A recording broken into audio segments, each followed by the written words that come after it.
The Abbé de Bernis did not keep a regular body servant, for the excellent reason that his somewhat slender means did not admit of one. This fact was wont to pique his vanity not a little, and numberless had been his unheard sighs of envy when Monseigneur this and Monsieur that raised their voices in lofty protestation that a perfect valet was worth more than a perfect woman, but that no valet in the kingdom, save Bachelier himself, deserved butter for his bread.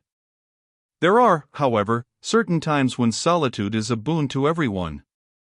Such a time to de Bernis were the last hours of this last night of winter, after his return from the brilliant evening at the Hôtel de Ville. He was in a mood that did not admit of company. His swift walk homeward had, in some way, stirred his blood more than all the dancing had done, and when he reached his rooms he found himself in no mood for sleep. Leisurely, then, by the flickering light of the 2 candles on his table, he removed the black satin suit which he had worn beneath his domino, took the wig from his aching head, put on a somewhat worn dressing gown, and seated himself before the mirror of his dressing table. A very different man was this François de Bernis from what he appeared to be in company. The affectation, the disguise, were dropped. Here, at last, was the actual man, whom only one other besides himself had ever seen, the peculiar head, with its clipped crop of bristling black hair encircling the tonsure, the dark, southern face, with its straight brows, keen eyes, long nose, and firm, straight, stubborn mouth, with an anomalous curve of weakness somewhere lurking in it. And his hands, unpowdered and unsoftened now by the falling ruffles of lace, showed for what they were: bony, dark, long-fingered, and cruelly strong. Not so handsome, not so elegant a man, after all, was M. François in negligee. For some time he sat looking at himself, thinking less of himself, for once, than of the woman who had so easily accepted her dismissal. After all, the want of a scene had hurt his vanity. Could she be as weary of him as he was of her? Was there some other to her? The night outside grew blacker. It lacked more than an hour to dawn.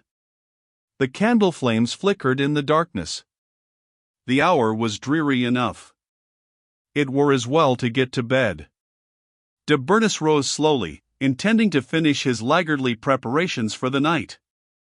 He had not yet taken a step when there came a light, quivering knock on the door of the outer room, his salon.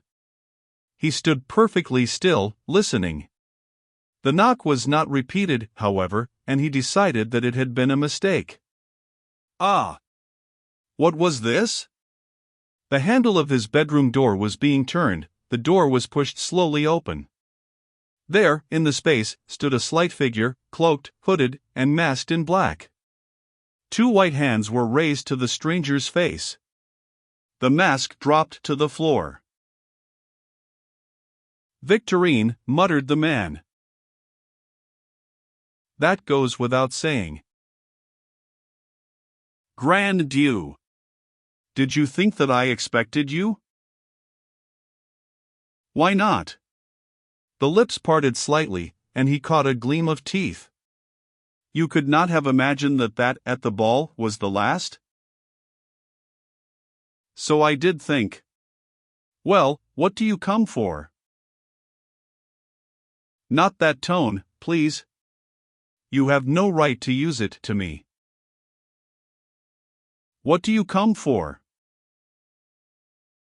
She made a sound in her throat which he took for a laugh. Afterwards, shivering slightly, she moved nearer to him, and at sight of her face he started back into an attitude of defense. He would have repeated his question, when suddenly she answered it. "You gave me tonight. After tonight, you said.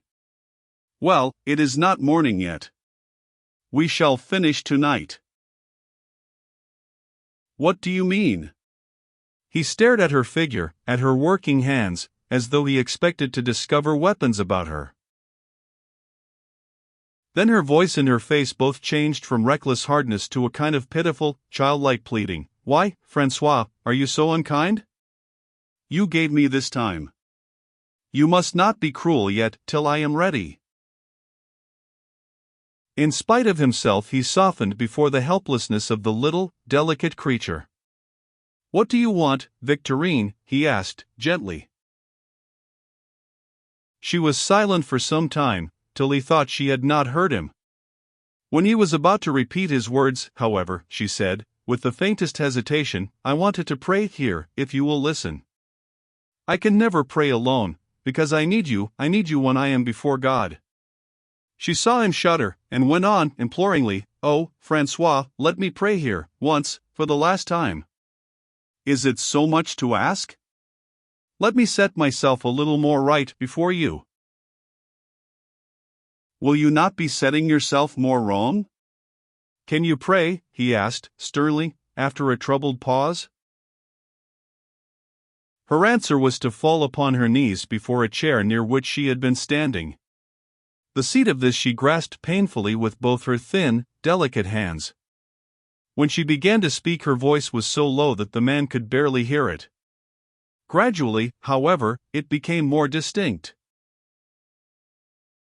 "O God, merciful Father, Mary, Mother of Jesus, our Savior, Christ, behold, I am come to you.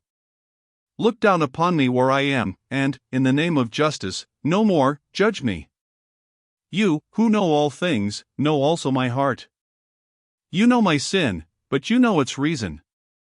Oh, thou who hast said, in pity, because she has much loved, much shall she be forgiven, behold me, pity me, also. O God, thou knowest this French court, thou knowest its life, how they take us, who do not yet know, into the midst of it. We are children at first, so young, and we cannot foresee the end. We do not know the prices here for happiness. Is it, then, true that happiness is never to be found on earth? If we find it for a little while, are we not punished enough after to expiate? Why were we not told all at first? We heard that such a thing as happiness there was.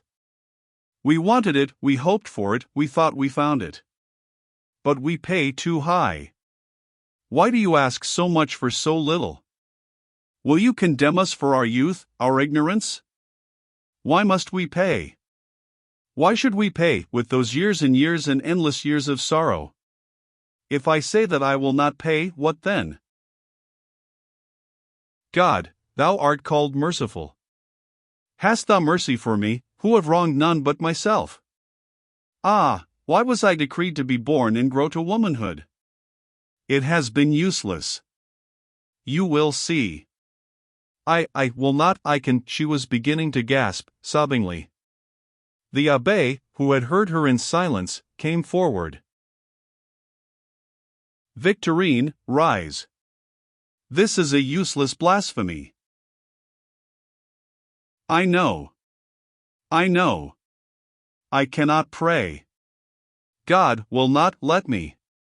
Her words came convulsively, and she shivered with cold. He picked her up in his arms and carried her over to the largest chair in the room.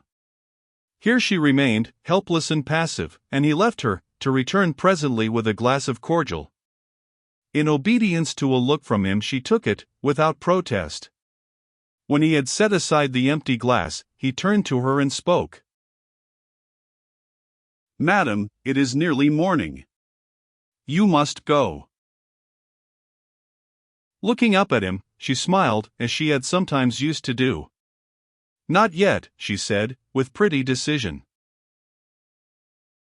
Not yet. Mon Dieu. What can you do? Why do you stay? Because in my last hours I wish to be with you, she said, softly and lightly, with old-time playful tenderness.